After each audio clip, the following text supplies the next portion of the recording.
Alright, so originally this was gonna come out last week and it was gonna be pretty unscripted and unstructured. I kinda laughed at the idea of making an analysis video about my own music because it's very self-indulgent, but I speak way too slow to waste my words. So this is scripted, but I'm not sure how structured it'll end up being.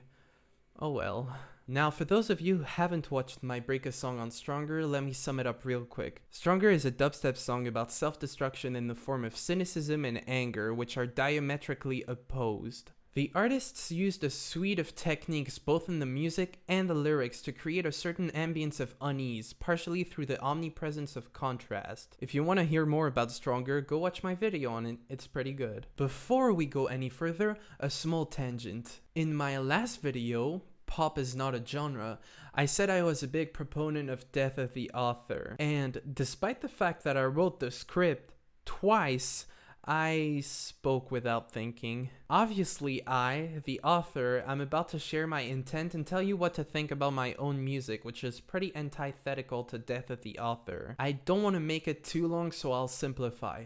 I don't believe in any form of objectivity in art. I think you should be free to think whatever you want about any given piece, including my own, and that Death of the Author is a perfectly acceptable lens to analyze music. So to defend Pop, I plan on divorcing my arguments from any standards of musical quality so that they work in a void, and in this video I'm only sharing my own opinion. Alright, first I'll play you the song since it's mine and I'm allowed to do that, so without any further ado, hi, I'm Video, and I'm here to talk to you about music.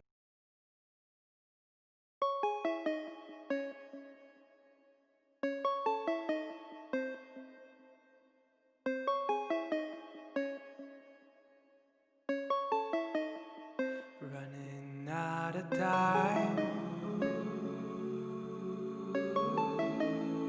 a glass with no sand, running out of breath, prayer with no end.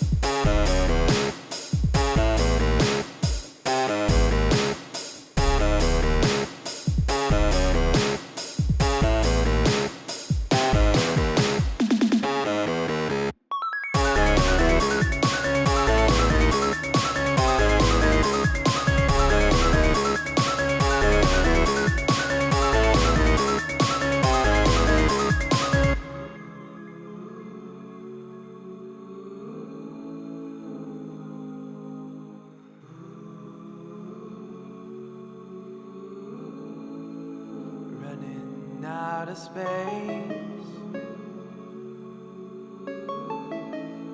shrinking myself down, running out of words, songs that make no sense.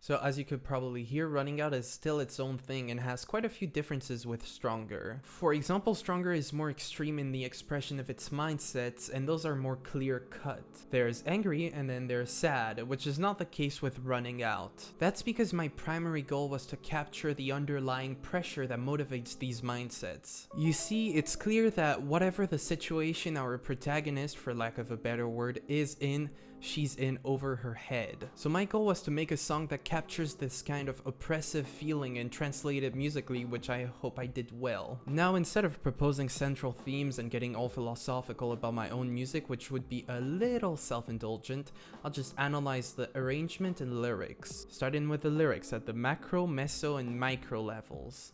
And yes, meso is a real word. I just googled that. Now there won't be any graphics, so bear with me here. Every line is part of an A-B pair where the first line is running out of. And if you look at it from far away, both verses start and end on similar pairs. At first some kind of image about unrelenting pressure, and then a verbal action that might seem a little confused. Note that this wasn't the intention at first. I just wrote the line about space and went, oh, I do time, then space, space-time, like Interstellar.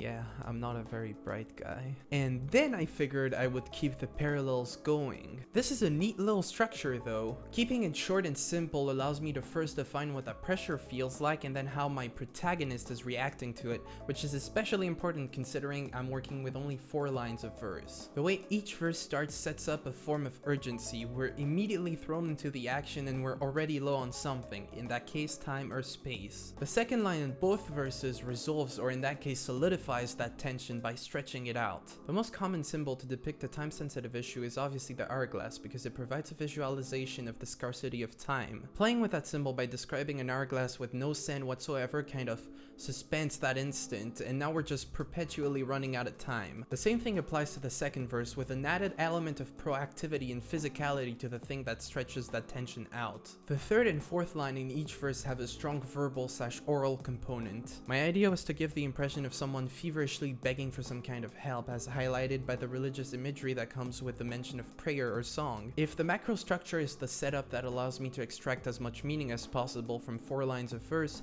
then this mid-level songwriting is the meat of the song. Now the thing about my writing is that I use a lot of images, so instead of giving a generalized analysis, I'll just talk about some lines I really like. We're starting with a pair, running out of time, hourglass with no sand. On top of having that extension of urgency with the A-B effect, when I wrote hourglass with no sand, I was seeing an empty hourglass, intact, sitting atop a dune in the desert. It brought up a sense of pointlessness, of lost purpose to me, which is why I really liked it. Running out of breath is such a physical image to me. When I read it, I think about the exhaustion you feel after a sprint, and it's a really cool way to set up and then subvert the expectations with the second line. As I said earlier, running out of space is a line I came up with because I somehow managed to be a nerd and a fool. However, in tandem with shrinking myself down, it brought to mind the image of a person locked in a box that keeps on getting smaller. And it hints at the idea that people often aren't the most realized version of themselves when under pressure. And finally, running out of words. To keep it short, basically you could read it as running,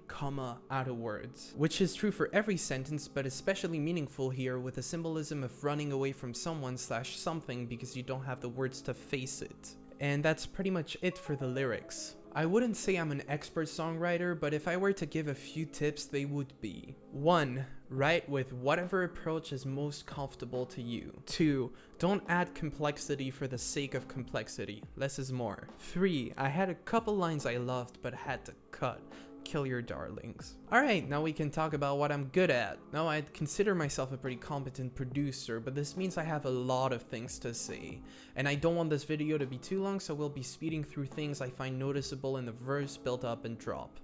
Let's go. First thing you might notice, the chord progression is different. It has more pull, more tension. The reason why I did that is because I love the flat 6 to 5 cadence, and thus I give the song a little bit of my personal flair. The stab pattern fits within every chord since there's a maximum of 1 note that doesn't fit the chord in every repetition. However, only the first and third chords are fully spelled out. This is meant to keep the pattern feeling bouncy and rhythmical without making it too bloated. The reason why it works is that chord 2 and 4 are just passing chords anyways, and it retains enough harmonic coherence coherence there to make sense. I like the choir, it's pretty good, nothing more to add. Overall, I play really fast and loose with a vocal sense of rhythm, but that's especially true in the first verse. I'm never offbeat, but I do sound quite relaxed, which is kind of the point of everything I do in the verse. Now this is still technically the verse, but it's also the build-up, so it was important to start setting things up so that the transition to the drop wasn't a weird surprise out of nowhere. When the rhythm section kicks in, the kick is extremely quiet, which helps add a little more drive to the verse without making it too energetic. All of the rhythm section except for the bass and kick is gradually filtered through a bit crusher and low pass filter to make it sound more and more faded. It's also the point where you start being able to hear how hard the snare hits. The sidechained stab thing can be heard at the beginning of the build-up, and the gator effect quickens as we approach the drop. As it does, it begins spelling out an ominous melody, which is doubled up by the verse's stab and the monster bass. There's a snare build-up, it stops, drop thingy, and then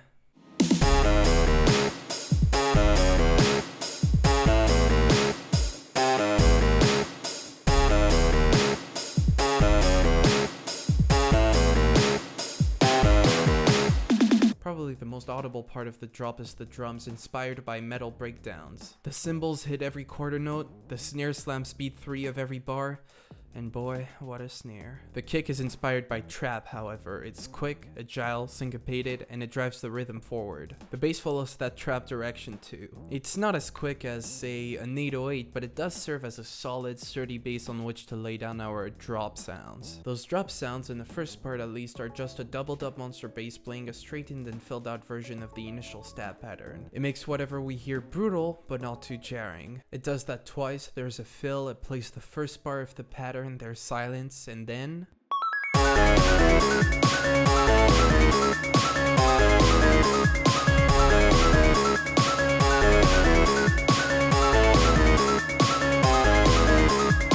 opening the second part of the drop with an instant of quiet is just such a cool way to do it. The energy becomes frenetic, and with the synth and previously mentioned sidechain stab thing, you get a really filled out, really energetic sound, and there your heart rate shoots up. But before you can get used to it and start fighting your neighbors, it stops just as violently as it started. First time, that's okay, you go straight into verse 2 knowing full well you'll get a second drop. But if it's the second time, it comes to an abrupt stop and leaves you there to think about what you just heard as the synths die down and echo their last calls. You see what I mean by self-indulgent? Anyways, the reasoning for just stopping the drop is that I wanted to take all the contrast I didn't put in the rest of the song and save it for this one moment. I forgot who said this, but I remember hearing once that good music plays with notes, yes, but it also plays with silence. If there's one thing I want to emphasize, it's the importance of problem solving in my process. Your job as a producer is to take creative visions and turn them into something tangible,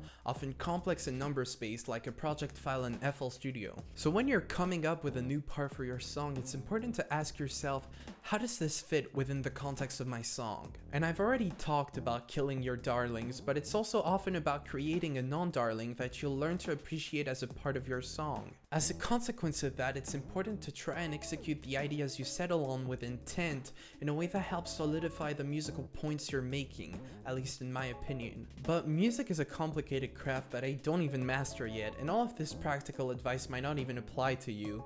So really, the most important thing is to have fun with it and do whatever you want. Alright, this is the end of the scripted part. I didn't really plan an outro. I'd like to reiterate that all of this advice is my own opinion. That's how I approach making music. If you do it differently, that's perfectly fine. It might even yield better results. Anyways, if you like this, feel free to do the whole YouTube outro thing, you know, like, comment, subscribe, share on Twitter. Follow me on Twitter. I swear I'm funny, guys. Like, just follow me, please. I don't know when the next video is coming out, but I'll do my best to upload twice in June. I have quite a little bit of work, so these might just be songs or stuff I'm working on. We'll see. Anyways, again, thanks for watching, take care, and see you next time.